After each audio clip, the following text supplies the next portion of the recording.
Hey guys, Joe here. Thanks for checking out another video on the channel. On Saturdays, I have my buddy Daniel down at Liberty Arms pick me out a few handguns so that I can do some random reviews. This came from Liberty Arms down in Harrisonburg, Virginia. I can't link them, obviously, but you can always search for them. Liberty Arms, tell them I sent you, say, hey, saw these on the Jimmini show and I'd like to grab me one of them. This is a Dan Wesson. Dan Wesson, for those of you that don't know, was acquired by CZ back in 2018 or 2019. And CZ basically has been hands off with the way Dan Wesson builds, designs, and manufactures their firearms. They did come together for the DWX, which is in my safe, so I'm not getting up to grab it, but they also put their name on the 1911s. However, that's it. CZ is not stamped anywhere on a Dan Wesson firearm, which I appreciate. This one is a really nice 1911. This is the Pointman 745. I've shown it in a few other videos and a couple of shorts, and these things are gorgeous. Let's take a look at the box first. Lo and behold, it's one of the few manufacturers that still gives you 2 magazines. I think if you buy one like the, Springfield Emissary and a couple of their models, will give you 2. But a lot of manufacturers, even Colt, has gone to 1 magazine. Nice hard case. They've been using this style for a long time. The colors change. Up in here, you get all your stuff. Dan Wesson sticker in your book. And your unbranded gun lock. Yeah, I know, that's a hill I'm going to die on, but for the money that this thing costs, pay somebody to silkscreen your logo on there, please. Speaking of cost, let's just rip that Band-Aid off right now. The Dan Wesson Pointman in 45 ACP is nearly $1,700, which means after tax, you're talking about $1,850 here in Virginia. If you're in a state with no tax, good for you. Let's go ahead and get the case out of the way and take a look at the firearm. This thing is gorgeous. And we're going to discuss what $1,700 gets you in a 1911. Well, it's going to get you a gun that's hand assembled. I don't know if it's been hand tooled or hand fit like a Les Baer or a Ed Brown, because again, it's a $1,700 1911, which puts it at the very top of the middle tier. You can go Nighthawk Customs, Les Baer, Ed Browns, Wilson Combats, and then you're talking $3 grand, $4 grand, $5 grand for their 1911s. Those are especially built by hand. This was probably hand assembled, and they probably did a little bit of fiddling, but this is not one that was just, hey, start to finish one gunsmith. Although it feels like it, to be honest. Finished off in a stainless with a shot peened top on it. I love these. I don't carry this style as much. I've got a couple other 1911s, Rugers, and whatnot that have that finish on top, and I'm always worried about damaging it. A couple of my Kimbers had that finish, and I'd scratch them when I was changing fiber optics and other stuff. Don't ask me how. Don't ask me how. You just don't want to know. I will say that for a nearly $2,000 handgun, the fact that it has no front strap checkering, not even some vertical striations when this $750 gun does, is a little bit egregious. Put it in the CNC machine, spend a few extra bucks. They went through the effort of putting a slight undercut in it. I would have rather see them take the time for that slight undercut and put some checkering on the front strap. They do have models that have front strap checkering right out of the box, so maybe it had something to do with the design, the finish. I'm not 100% sure. If you work at Dan Wesson and you watch my videos, welcome, and please leave me a note telling me why. This does has awesome English, dude. This does have front and rear slide serrations, which not all of them do. Has a very nice extended beaver tail safety with enhanced memory notch.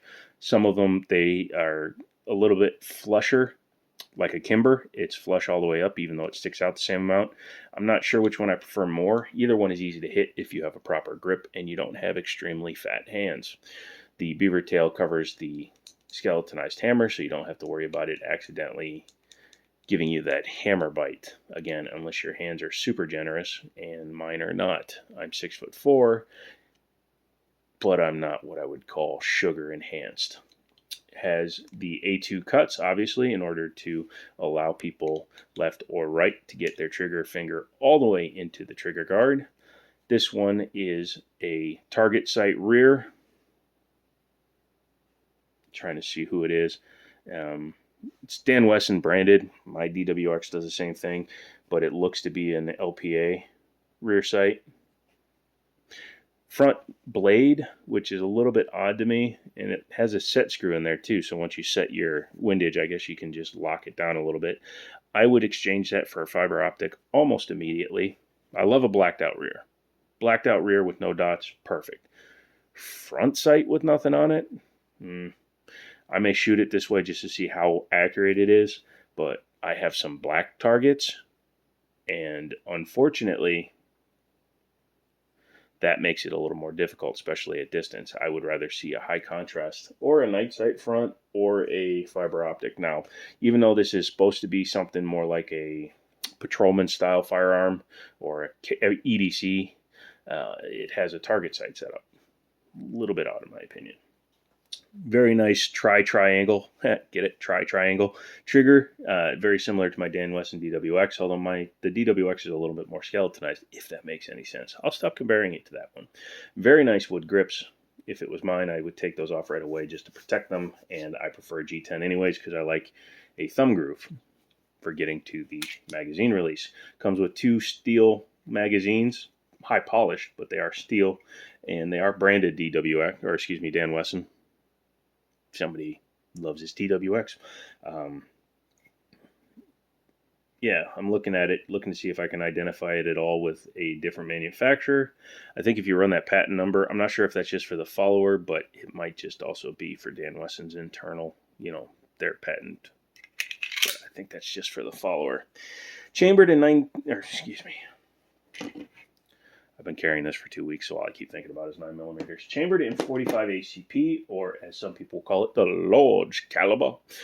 It's a very easy shooting gun because of its weight, 39.5 ounces, 7+1 capacity, according to Dan Wesson. It's 5 o'clock in the morning. Leave me alone. But 7-round capacity. It's a beautiful handgun. I would probably swap these out. I would add a magwell and then swap these out for some really nice Wilson Combat mags, which solves most of your problems in life. And then I would have 8+1 capacity, thus putting it close to the same as a 43X at 10 rounds. So 10+1. We're not going to be pedantic about it. But yeah, I don't have a problem with having lower capacity. I just carry extra mags. Safety is super definitive.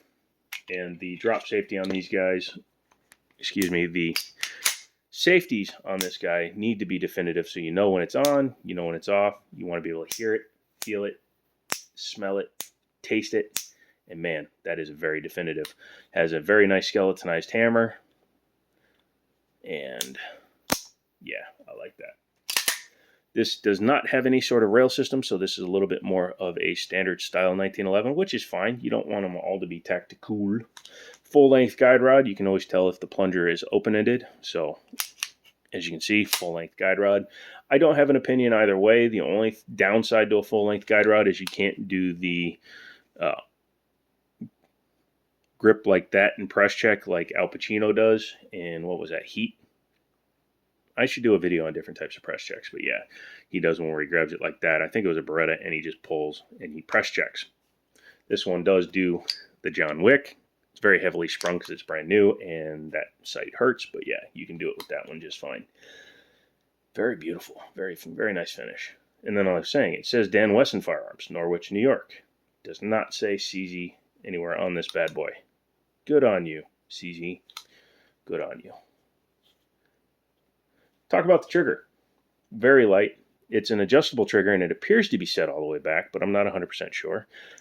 When you pull it, there's a little bit of take-up, which is why I don't think it's set all the way back. It's just most of the way back. But you pull it, stops immediately at the wall, and breaks. This is maybe a 4-pound trigger, and it's very, very crisp. Reset is right there. If you don't have nerve damage like I do, and you don't have to be a slapper like I do, you could probably learn to ride that reset and be a very, very, very, very skilled shooter with this gun. 1911 triggers are renowned for being the best triggers in the world for a very simple reason.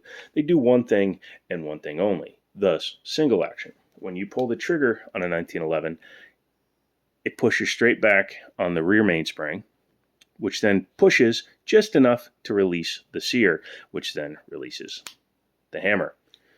Very simple, very easy. Easy peasy lemon squeezy. Yeah, I really do like the way this gun feels. It's a chunkster, and we like that. What do you say we take her apart and see how the internals look? Okay. So first thing you want to do is do yourself a press check, lock it back, visually inspect, check, check. Mic check 1, 2. Yep, all right, we are clear there. And then you're going to go ahead and let the slide home. Put the safety on for a reason you're going to see. I'm going to use the mag out of my 1911 9mm because I don't want to use a steel one on steel because you could scratch things.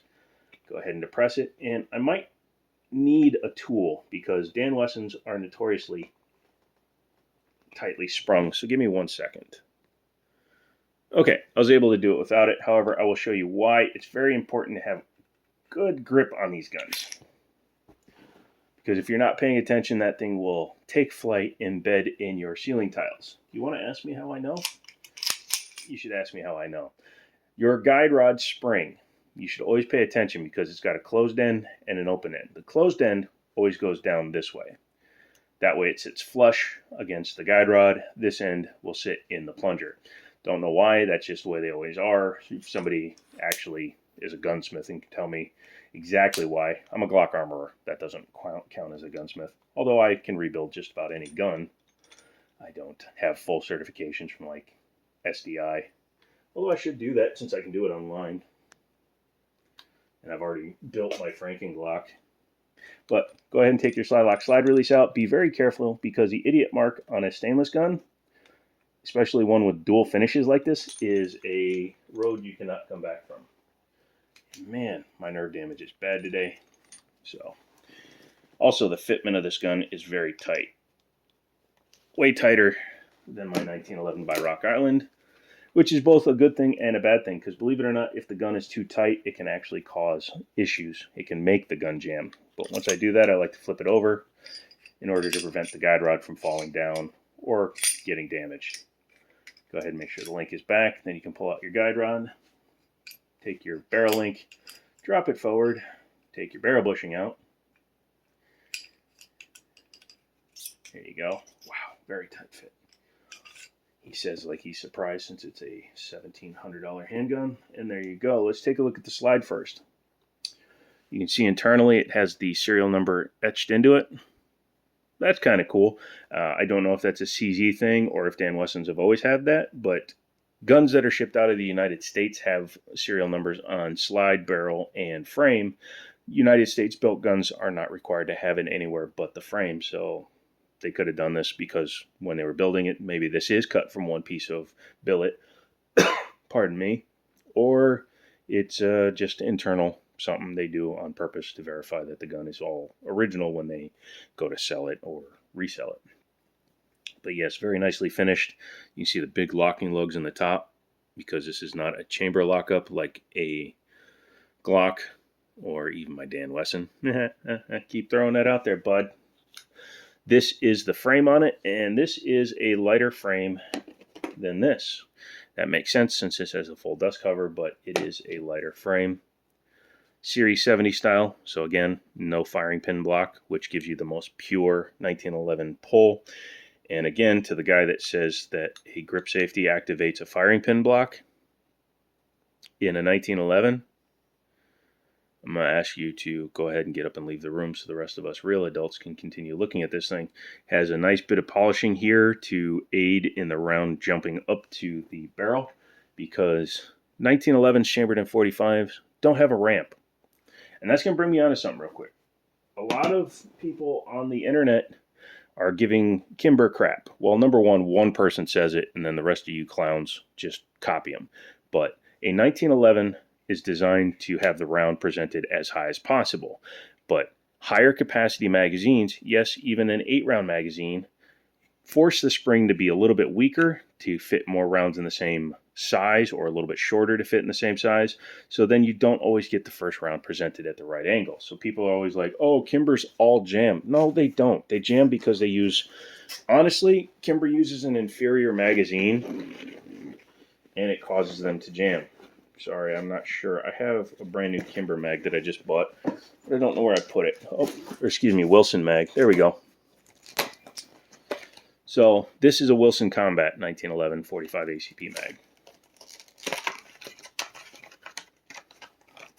8-round capacity. And you can see the follower is different from, because this is more of a traditional GI style. This is the new style. And as you can see, the rounds need to be presented as nose up as possible to feed into a barrel with no feed ramp. It is beveled, but it does not have a feed ramp. So for all you that keep saying Kimber's jam on the first round, no, you're just fucking cheap. And you need to spend $60 on a good mag. You buy a good mag and your fucking gun will run. There's my 2 F-bombs. Still PG-13. But yeah, we'll be putting that in at the end just to see how it looks. So that's your Field Strip 1911. Very simple. Very nice. It's all in the fitment and the assembly that brings up cost. What I mean by that is this gun does not appear to have, if it does, they're really, really well finished, but metal injected molded pieces. Like you look at the beaver tail, there's no indication that this is anything but a solid piece of steel that's been milled out.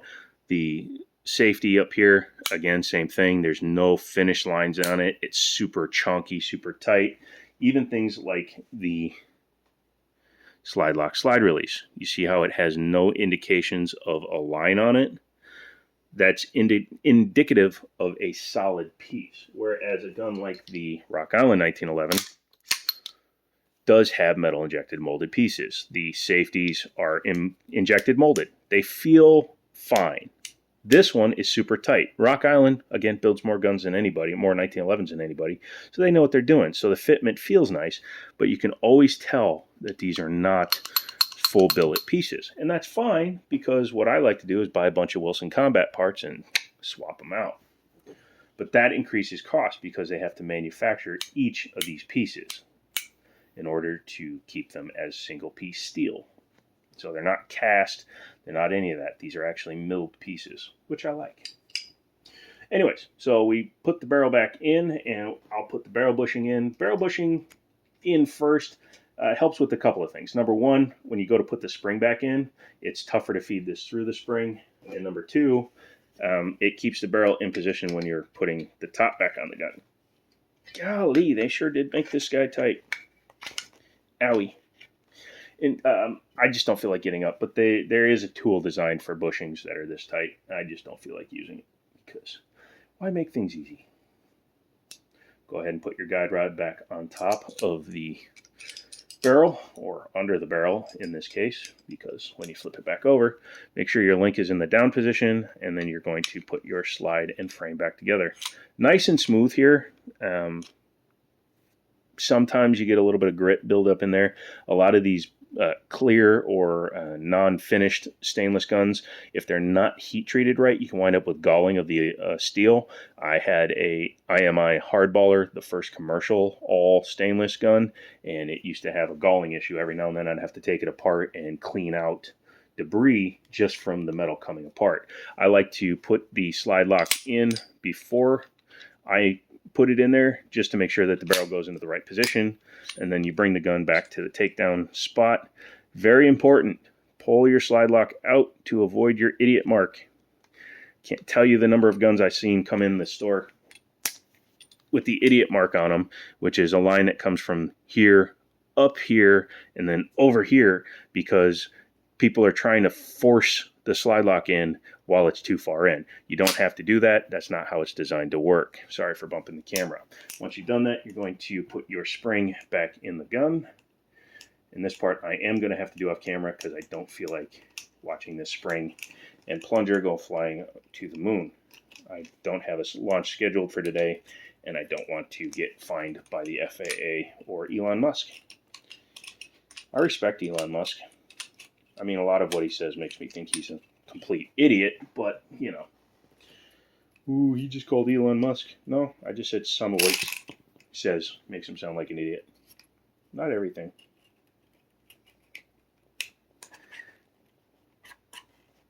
And if there's anybody in this world that ever tells you they've never said something stupid in their life, well, number one, that's something stupid. But number two, I'd run. So reassembly went very easily. Rack the gun, make sure it still works. And then, like I said, a good mag can fix a lot of problems.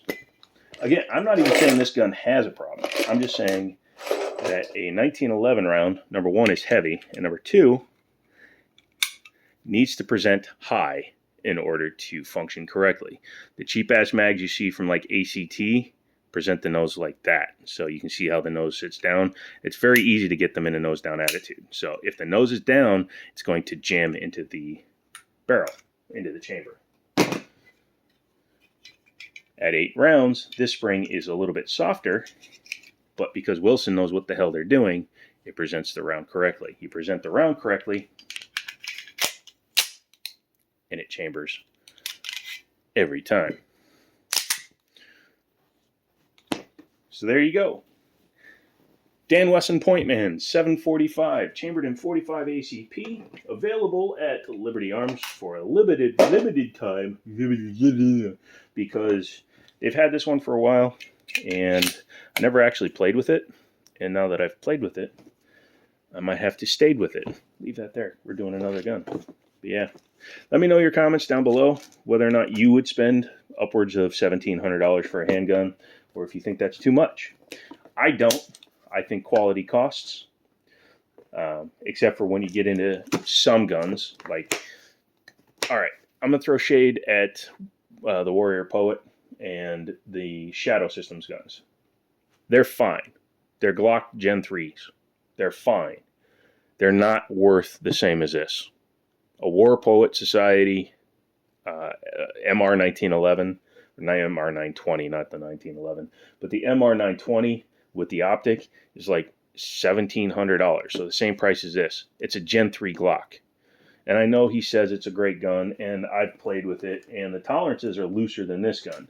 So, in my opinion, this is a better gun. But again, I'm not a Glock guy. I own 8, but I'm not a Glock guy. So, leave me your comments down below. Let me know what you think. Become a member. Put Dan Wesson so that I know that you guys watched the whole thing. And, as always, I'll talk to you later. Can't wait till I get tattoos on this arm.